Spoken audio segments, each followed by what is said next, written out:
LWO1 WeatherNet. Liftoff conditions looking pretty good. ESPS is ready for launch. Ignition. Liftoff. Falcon 9 has cleared the tower.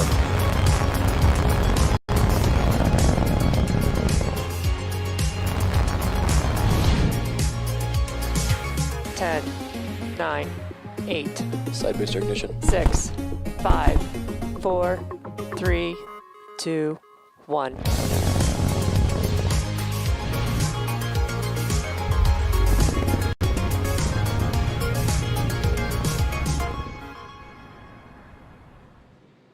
It's December 6th, and you're looking at a live view of Falcon 9 on launch pad 39A at Kennedy Space Center, and we're about to launch a Dragon spacecraft. Liftoff is targeted at 11:17 a.m. Eastern Time. My name is Andy Tran, and I'm a production supervisor here at SpaceX. It's great to be here with you to cover our 21st commercial resupply mission to the International Space Station for NASA. On screen and on top of Falcon 9 is an upgraded version of our Dragon vehicle.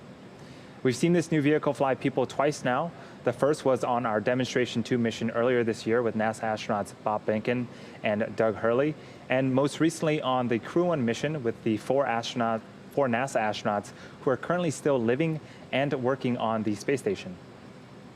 For today's mission, instead of people, we'll be transporting cargo, and this will be the first flight of cargo in our upgraded Dragon. It's worth highlighting that all CRS flights going forward will fly from Pad 39A, and late cargo load will be done through the crew access arm.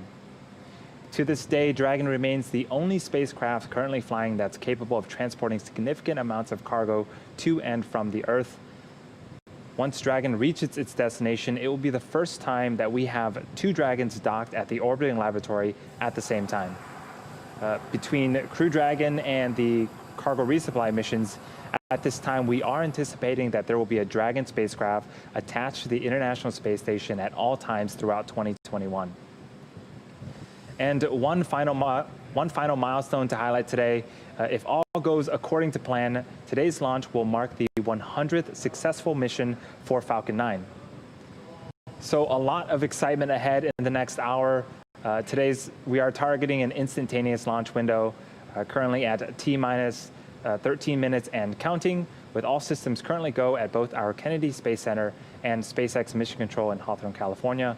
So with that, let's take a closer look at today's Falcon 9 and Dragon spacecraft.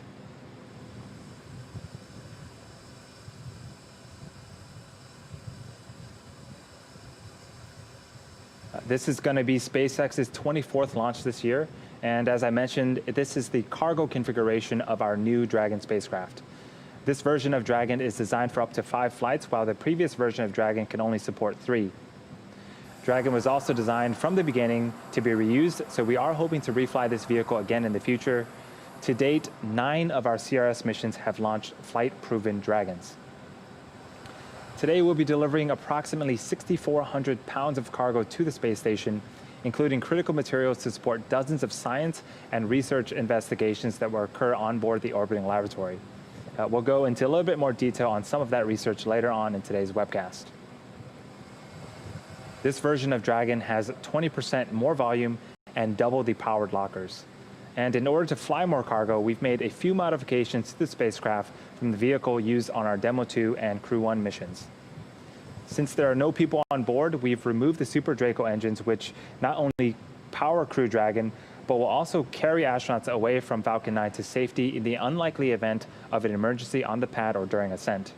We've also removed 2 trunk fins used only for abort scenarios, and in the pressurized section, the seats and crew displays have been swapped for cargo racks. Lastly, the environmental control systems has also been reduced in both size and complexity. And while this Dragon will be flying for the first time, the Falcon 9 first stage, which is the bottom 2/3 of the vehicle, is a flight-proven booster. Today's mission, CRS-21, will be its 4th flight. It previously supported the Demo 2, Anasis 2, and most recently, the Starlink mission in October. To date, we've had 99 successful Falcon 9 launches. 42 of those were on reflown boosters. And today, we'll be attempting to recover the first stage on our drone ship, Of Course I Still Love You, stationed in the Atlantic Ocean. You can see it on screen right now. And for those keeping count, if we do successfully land Falcon 9 today, this will mark our 68th booster landing and the 35th successful landing for our drone ship, Of Course I Still Love You. And finally, above the first stage is our second stage. It has a single Merlin vacuum or MVAC engine, which ignites after the first stage separates. The second stage is what will carry Dragon to its intended orbit, allowing the spacecraft to eventually rendezvous with the International Space Station.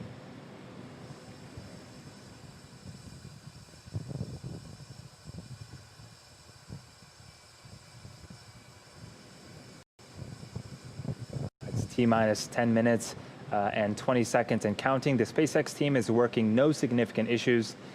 For propellant, the go, no-go poll was conducted at the T-minus 38-minute mark, and propellant loading began shortly after that, around the T-minus 35-minute mark.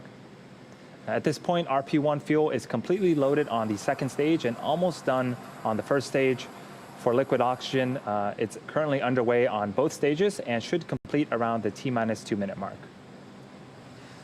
We're also loading helium gas into both stages. Falcon 9 uses helium as a pressurant to backfill the propellant tanks as liquid oxygen and RP1 are consumed by the Merlin engines during ascent. For Dragon, we've also began its startup sequence at the T-minus 35-minute mark when it coordinated timing with Falcon 9. It's currently undergoing vehicle health checks with the next big step just before liftoff when the Dragon transitions to internal battery power. The range is standing by and ready to support. As for weather, a bit better than yesterday. We're looking at a 40% probability of violation with the primary weather constraint of thick clouds. There may also be some precipitation in the thick clouds that we are monitoring and will continue to monitor all the way until T0. Other than that, with the launch team, Falcon 9, Dragon, and range reporting green, and at T-minus 9 minutes and counting, all systems are go for launch of CRS 21 today.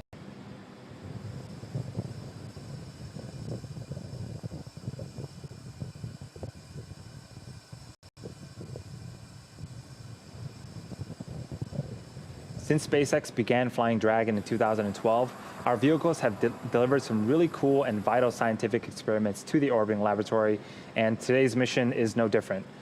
Dragon will be carrying dozens of research payloads to the space station, including research from the National Laboratory, operated by the Center for the Advancement of Science in Space, or CASIS.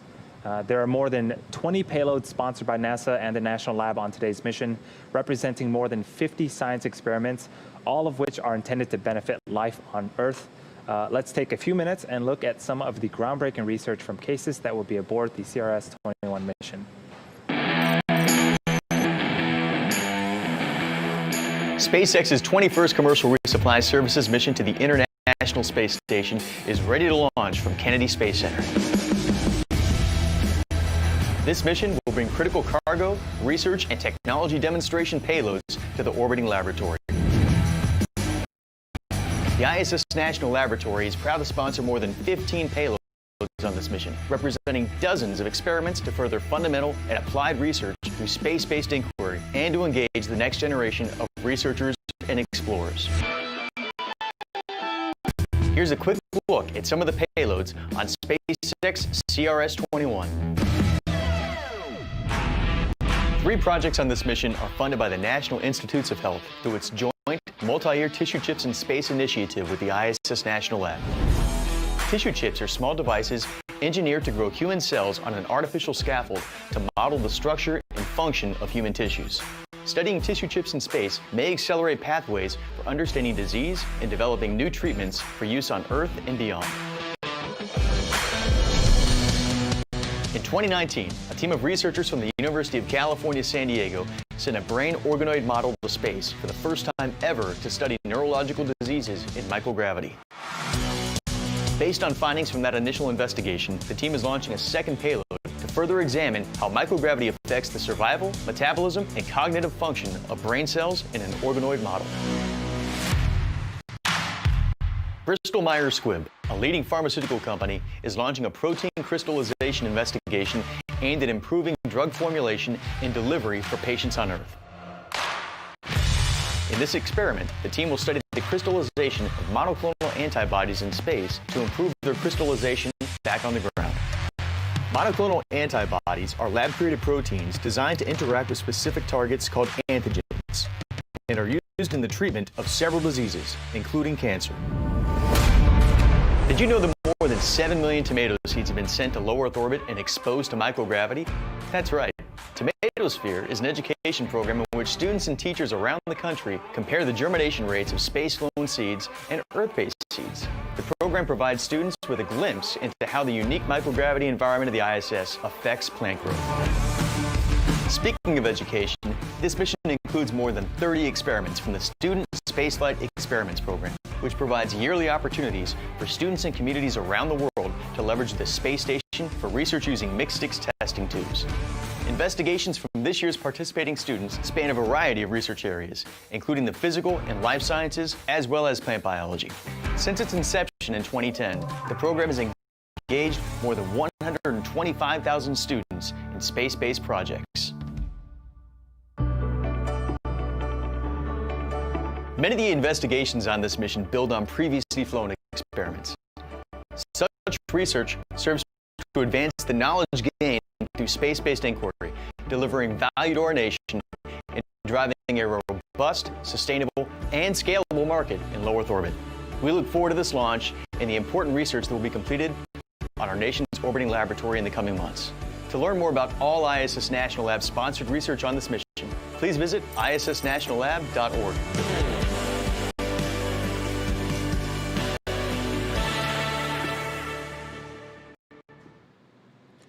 This is just a small sample of the dozens of research experiments that Dragon will take up to the space station.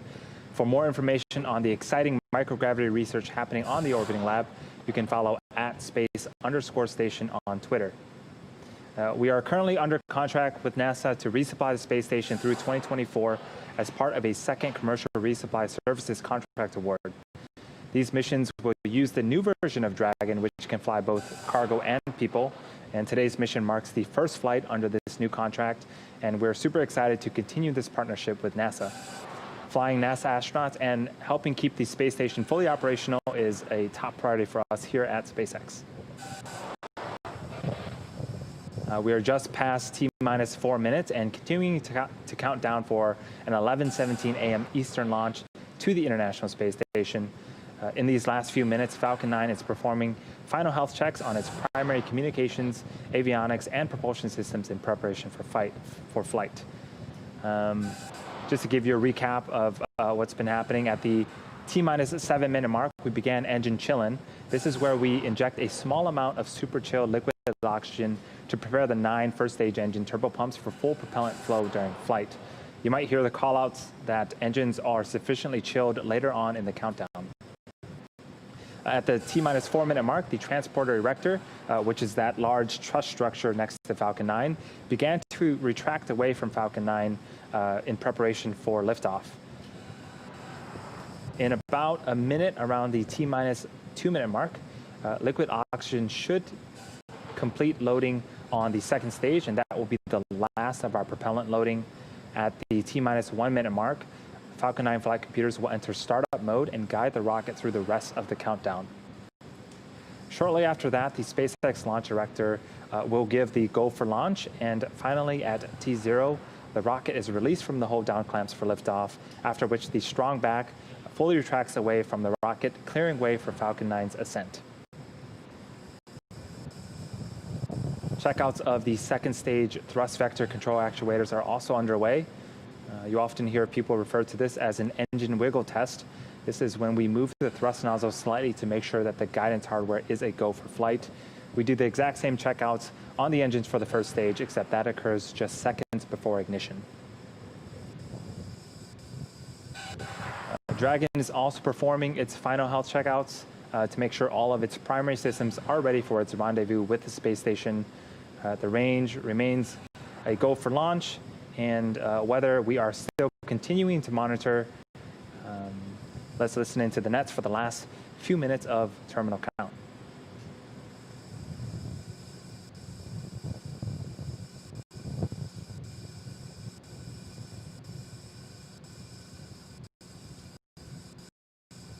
And you can see that we have some white clouds starting to form around Falcon 9. This is completely normal for us at this stage in the countdown. That is liquid oxygen condensing when it meets the warmer ambient airs of Florida.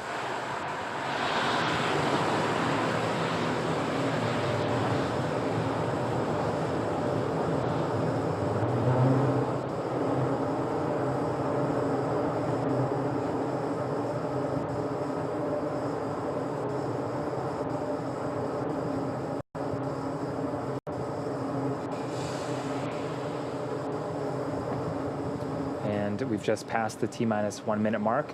Both stages are beginning to pressurize for launch.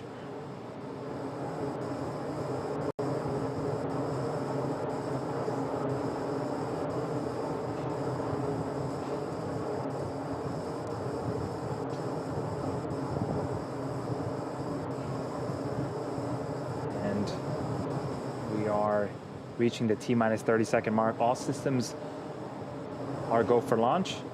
This is mission CRS 21. The last mission of Dragon for this year.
T plus 50 seconds into flight.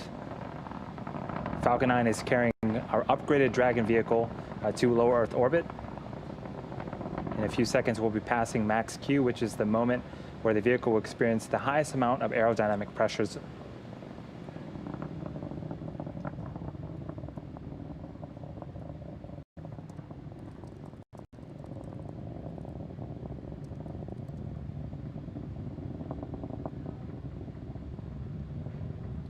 And we've just passed max Q.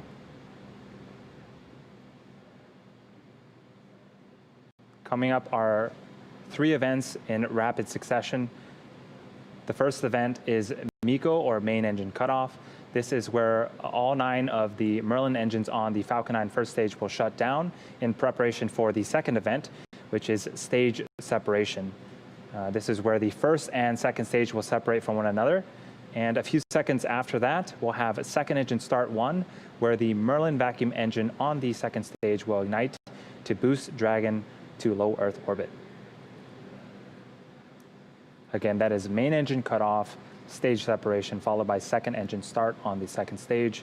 Main engine cutoff should happen around the T plus 2 minute and 31 second mark.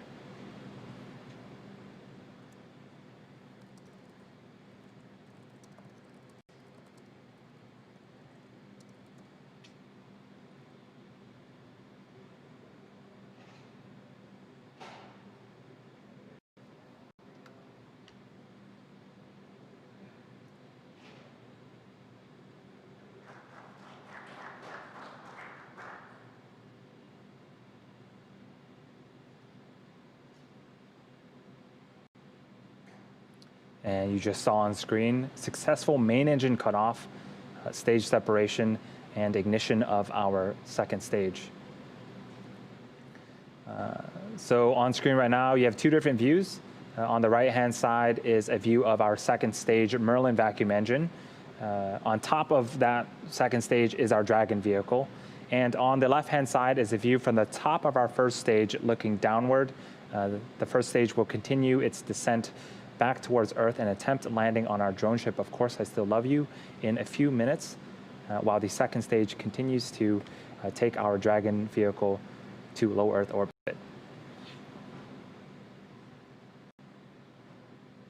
If you are just joining us, this is the 21st commercial resupply mission for the International Space Station for NASA. This is also SpaceX's 24th launch this year. And we're flying a cargo configuration of our new Dragon spacecraft.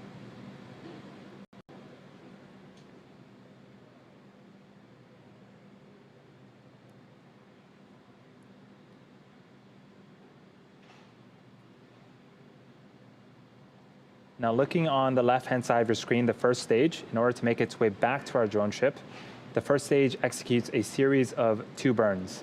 The first burn is the entry burn, where 3 of the Merlin engines will reignite. This helps to slow the stage down as it re-enters the upper parts of the Earth's atmosphere. The second and final burn is the landing burn. This is a single engine burn that brings the vehicle speed down rapidly in order to land on our drone ship. The first of those 2 burns, the stage 1 entry burn, should happen around the T plus 6.5 minute mark.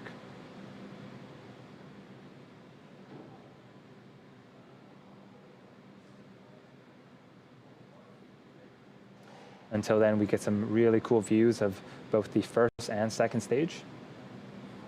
You notice that our grid fins on the first stage have also deployed. Those help to guide the first stage back during descent.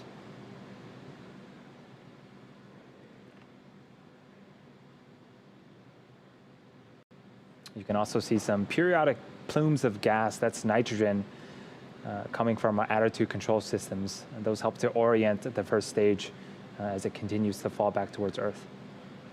And there it goes.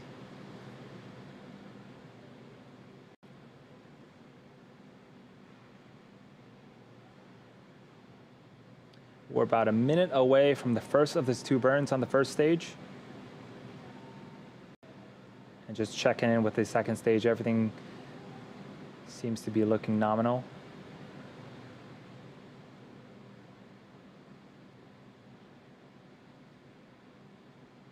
Trajectory nominal. That engine that you see on the right-hand side can produce over 220,000 pounds of thrust in a vacuum. That single engine is what is carrying Dragon to low Earth orbit right now.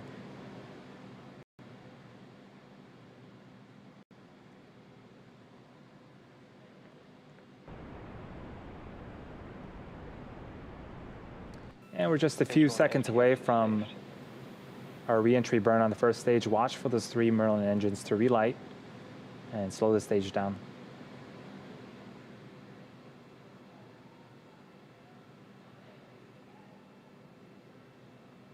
Stage 1, entry burn startup.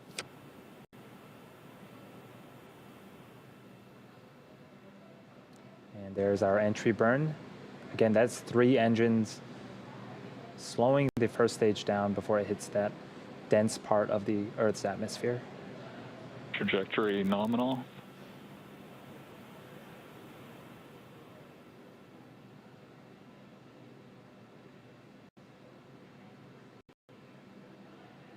Stage 1, entry burn shutdown. And we are done with the first of 2 burns on the first stage. Landing leg deploy. There's a view from our drone ship. Here comes Falcon 9. Pico.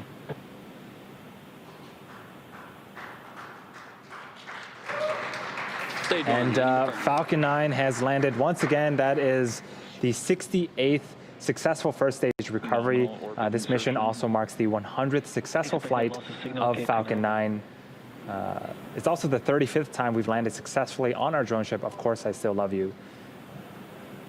During that landing, we did get confirmation of second stage, second engine cutoff, also confirmation of a good orbit.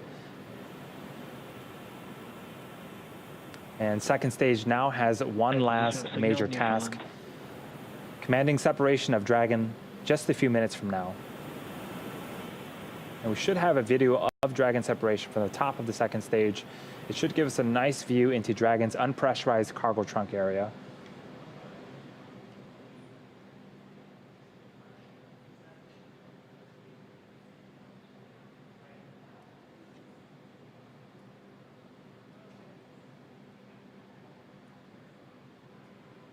This is an animation to show where each of the stages are currently in this mission. The second stage has turned off its Merlin vacuum engine and is currently coasting, awaiting for Dragon separation.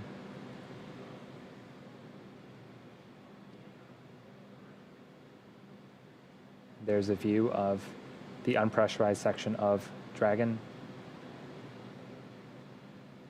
Now, for a typical CRS mission, after Dragon deploys, we would be waiting for solar array deployment. But as a reminder, this is our new Dragon vehicle, and it has solar panels mounted along the surface of the trunk. You might be able to see it once Dragon separates, but those solar panels are already activated and producing power.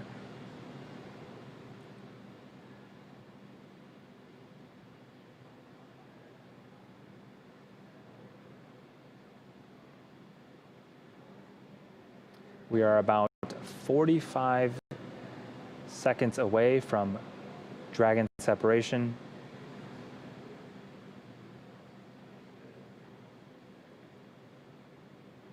Again, we are in a coast phase. Even though the engines are not on, we are still coasting at pretty fast pace, 27,000 kilometers per hour.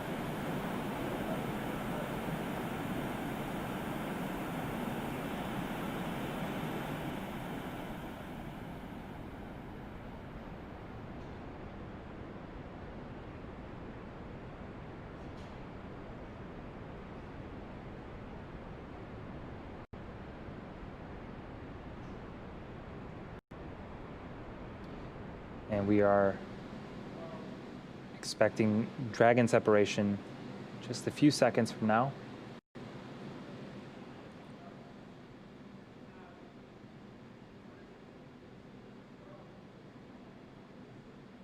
Dragon separation confirmed. And there is a Dragon separated from the second stage. What a cool view. That is, if you've been following us, looks a lot different than our previous CRS missions. Dragon is carrying approximately 6,400 pounds of cargo to the International Space Station on this mission. A small portion of the cargo represents supplies for the astronauts, things like food and clothing, but most of the cargo represents science going up to the space station. The International Space Station serves as the world's leading laboratory for cutting-edge research and technology development that will enable human and robotic exploration of destinations beyond low Earth orbit, including the Moon and even Mars. The Dragon vehicle is just beginning its journey. It has about 26 hours before reaching the space station. The next major event is nose cone deploy, and that's where we expose the guidance, navigation, and control sensors and docking mechanisms. We won't be able to see that on camera, but we should be able to get confirmation of it.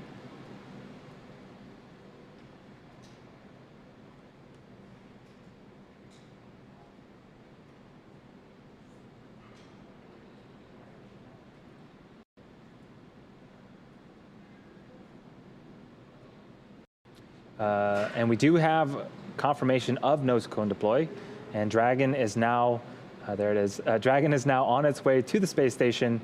Again, over the next 26 hours, Dragon will perform a series of orbital height adjustment maneuvers with its Draco engines until it's within a few kilometers of the International Space Station and begins its autonomous docking process.